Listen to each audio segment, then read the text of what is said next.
Coming up on Great TV, we are walking and rolling and taking an extra close look at butts.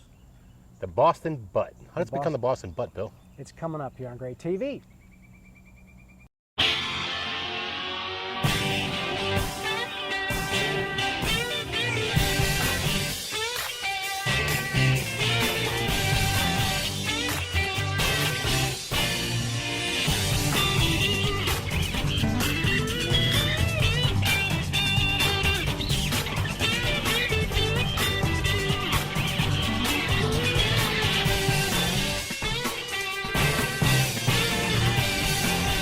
From the birthplace of American barbecue, Mount Pleasant, South Carolina, we are talking butts today. It's Great TV. Jack Waybor is here.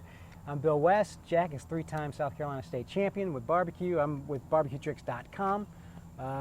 And we're talking about some butts today. Someone, the question that launched all this is someone asked, why is it a Boston butt? You know, the reason why it's actually called a Boston butt, I don't know. I know why it's called a butt, and I know why it's called a shoulder butt, and there's a lot of reasons that I've heard why.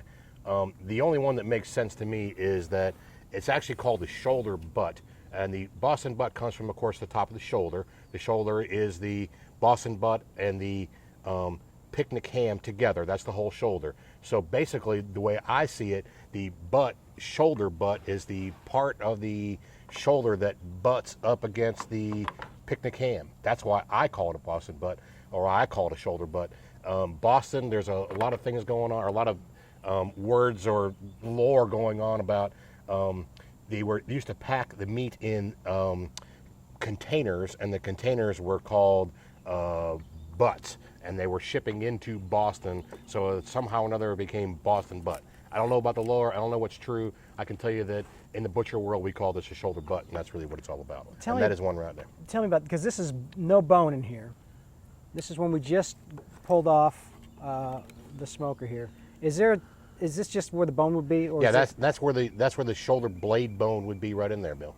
Now, what was the thing I heard about, like a money muscle? Isn't there, or is that a different cut? Is that the full shoulder? The money muscle is on there. The money muscle is actually when you have the bone in the Boston butt, where the bone protrudes. On the back side of that is where the money muscle is. You'll see it. It runs down the back of the Boston butt, and it's very well marbled and it's very well done. And most of the time in competition cooking, the cooks like to use what they call the money muscle, and it takes 4 or 5 money muscles to make a good box. That's why cooks in competition generally cook multiple Boston butts so they can get multiple money muscle. It's like a cylindrical muscle round, right next to the bone. It's about that big. I know it's on the opposite side of the bone. Okay. Well, the part down in the bone, down in the middle, down by the bone, is what cooks refer to as the cone, Bill. And this is actually the cone right here, and you can see it down in there. It kind of has a cone shape. When you pull it out of there, you'll see it. It's see how it kind of cones up right there. Yeah. That's called the cone. A lot of cooks will use that. I prefer not to use that piece right there, only because I think it dries out rather quickly, and I don't certainly want the pork to dry out in a box when we put a box together. I don't want it to dry out anytime. So if you're going to use a lot of sauce and you're going to rehydrate and so on and so forth, use your rejuvenation mixes and so on and so forth, then you can use those cuts. But certainly if you don't want to use a lot of sauce and all you're doing is trying to display the meat and try to keep the meat basically in the box, and you want to make sure that you're using money muscle, because that's the most tender part. Fantastic looking piece of meat right there, Bill. You guys did a great job on it. We'll eat that a little bit later on. Without a doubt. Let's get to our gadget of the week, and I thought this would be a cool one to talk about. This is the stainless steel vertical roasting wok. I'm going to take it out of the box. Go ahead. Actually, Charcoal Companion they do a lot of different gadgets, don't they? Charcoal Companion is a good little company, man. They got all kind of Hold that. gizmos and gadgets for your grilling pleasure. I can't say I've used this before, but looks like it would make sense. It's a similar pan like we talked about last week. And that's your basically beer butt chicken holder, it looks like to me. Or turkey. There's your turkey, there's your chicken on the box. Looks nice. I'd imagine it would probably be good. You set your chicken on the cone. It gives an opportunity for all the fat to run out through the holes in the bottom down here. And definitely getting fat away from chicken is a good thing. You don't want it just sitting in its own grease. Huh. Yeah, that'll work good. Good looking stuff. Another variation of the beer can chicken. That's right. That's what it is. And let's see, website. We'll put a link up on Great. Someone actually sent us a note saying, hey, you need to put the links up on. We try to, so we'll make sure we find one Get for that going Charcoal on. Companion. I'm good. And actually, maybe we can get some sort of deal where we make some money if we sell one. How about that? What? Let's make some money. All right, let's take a look at this. Since we were talking about butts today, that'll be our special ingredient. And we're actually doing it on a, what's this called, a vertical smoker? This is actually called a bullet smoker, and this particular model is the Brinkman Gourmet. Actually electric. Yeah, the cool thing about this is it is electric. That way, you can plug it into the wall and go do your chores all day, take care of your honeydew list, make sure you cut the grass, trim the edges, paint the house, clean the house, do whatever you got to do. But while you're doing all that, your Boston butts can be sitting out on the patio just roasting away. There's a little tray down in there that you put your smoking chips or chunks on, and that creates the smoke. Good little cooker. This is done. And the Boston butts look fantastic. Bill, y'all did just a great job on that overnight.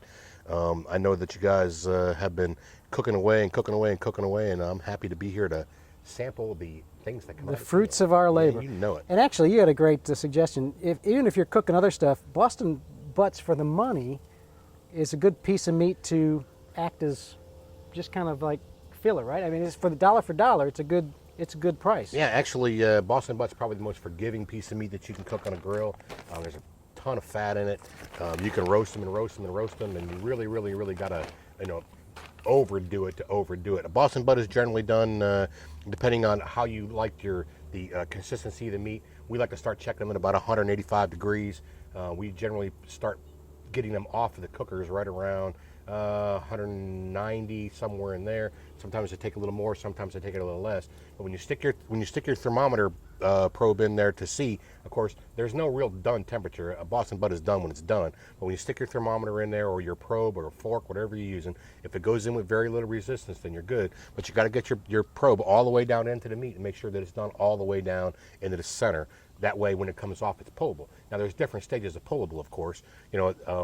If you like sliced meat, of course, pork is generally done at 165. We like to take them to 175 as a general rule, just to make sure we cover all the bases.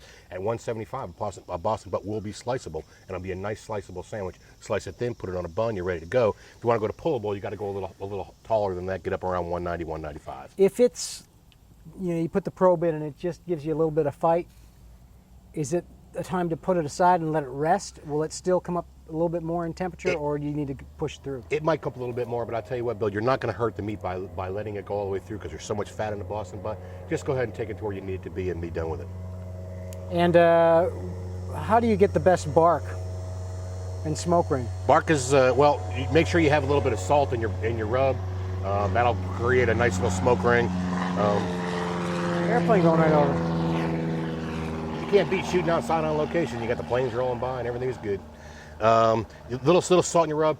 Smoke ring is actually a chemical reaction that goes on within the meat itself on the top. Salt promotes smoke ring because it's a reaction with the nitrates, and of course we all know that nitrogen is part of, or nitrates are part of a salt situation. But as the Boston butt cooks and as it goes, and the smoke reacts with the salt, reacts with the rub, reacts with your injection, then the smoke ring will form. It'll only form for a certain period of time. Usually the smoke ring starts as it's cooking. It'll form right until about 140 or 150 degrees, and after that you've gone too far to where the chemical reaction can take place to make a smoke ring. Okay. And this is talking about the smoker again, electric smoker, 2 levels. So we got this much meat, then again down here too. Yeah, there's 6 butts in this cooker right now. So that's a lot of meat for the lots backyard. going on here. Yeah. You going to cook any place here coming up? Actually, let me see. The Myrtle Beach show will be done by now. We'll tell you the results of that, probably the next show. Then we're going to the Wings and Butts contest at Riverfront Park in North Charleston, and I believe, if I'm not mistaken, I heard that Bill West himself is going to put his own team in. I'll do something. And that'll be wonderful. Bill and Jack will be cooking against each other in a contest, and that'll be fun right there. And I'll be at BBQ and Bluegrass this week. I'm judging, but great. By the time they see this, it'll be over. So BBQ and Bluegrass seems like fun. It's going to be a great event, Boo Hall Plantation. So that's it for this week. Remember, send us your great plates. Go to greattv.com. You can submit them there, or send them directly to jack@greattv.com or bill@greattv.com. And I'll give a plug to website of the week. It will be barbecuetricks.com. Your website? Totally Totally selfish. BBQChairs.com is a great place. Bill's got all kinds of stuff up there. And I'll tell you what, if you haven't seen it, the whole hog video is worth seeing. There you go. Till next week, make sure you send us your pictures and get a friend to like us on Facebook because that helps too, and subscribe on iTunes. That's right. Hey, remember, buy local, think global, stay sustainable, and hug your mama. See you next week. See y'all later.